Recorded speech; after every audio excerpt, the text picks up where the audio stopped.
آمن الرسول بما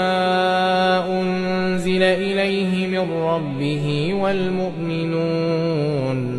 كل آمن بالله وملائكته وكتبه ورسله لا نفرق بين أحد من رسله وقالوا سمعنا وأطعنا غفرانك ربنا وإليك المصير. لا يكلف الله نفسا إلا وسعها لها ما كسبت وعليها ما اكتسبت ربنا لا تؤاخذنا